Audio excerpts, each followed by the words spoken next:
Hi everybody, it's Miss Ford again, and we're here to open up the next two eggs in our Resurrection Egg series. If you'll remember yesterday we opened an egg and it was on Palm Sunday, so we opened the donkey that Jesus rode into Jerusalem the week of his crucifixion. Now, nobody else knew but Jesus that this was going to be the end of the week, what was going to happen. But he had to come into Jerusalem to be arrested, and so God led them there. The second one, of course, was the three coins that represent the silver coins that Judas was given to betray Jesus, and how he went to the soldiers and he said, "I know where you can find Jesus when you're ready to arrest him." And so he betrayed Jesus so that Jesus would eventually get arrested and crucified. Today's egg is going to be a light purple egg. And inside this light purple egg is a goblet or a glass. And those of you that go to the Catholic Church or go to or see communion or see it at church even, you will notice that this looks like the chalice that the priest uses when he gives us the precious blood during communion. And there's a reason for that, because back in Jesus' day, when they had this, what we call the Last Supper, it wasn't because everybody knew that Jesus was dying. Nobody knew but Jesus. But Jesus wanted to gather his disciples around him to kind of prepare them. And they were already going to have a big feast because it was the Passover, which was a Jewish feast day that signified or remembered when the angel of death passed over the Jewish people's houses when they marked it with the blood of the Lamb. And so they were already going to have this supper. But while they were there, Jesus started talking and started kind of talking in almost riddles to his disciples, and they really just could not understand what he was talking about. And he said, look, I'm not always going to be here with you, and there's going to be a time when you're going to have to go out and do these things on your own, and I need you to be prepared.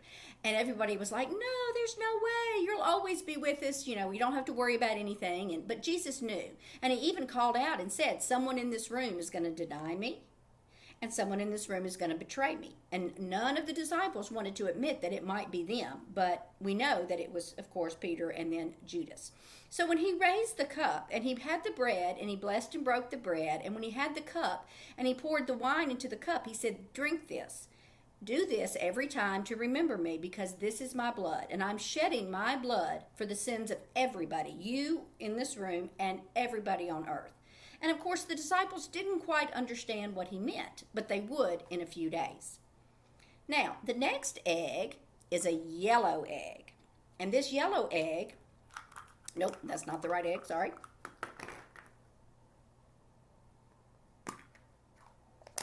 Where'd my other egg go?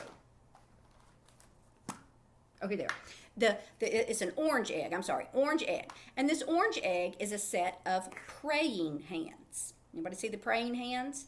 And these hands represent when Jesus went into the Garden of Gethsemane after the Passover or the Last Supper. And while he was in there, he wanted the disciples to pray with him. They said, I really need you. Something big is coming up, and I really would love for y'all to gather around me and pray with me. But it was late, and they'd had a big lunch or a big supper, and they just could not stay awake. And so three separate times, Jesus went to them and said, look, I really need y'all to pray with me. Will you stay awake? Will you be with me during this time? And they said, yes, of course.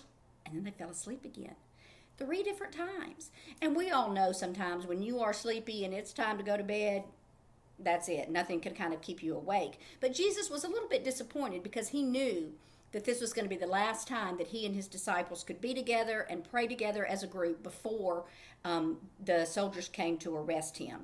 And so this reminds us that when we're asked to pray for people, we need to take that seriously. And when you say you're going to pray for somebody, stop right then. Say a little prayer for them right then, because that's an important gift that you can give somebody or that somebody can give you. And so we're reminded by the praying hands that sometimes it's hard, but sometimes we need to stay awake and say our prayers so that we can communicate with Jesus and with God. So those are our 2 resurrection eggs for today. Join me tomorrow evening, and we will open 2 more eggs on our journey to the cross and to the resurrection. Thank you.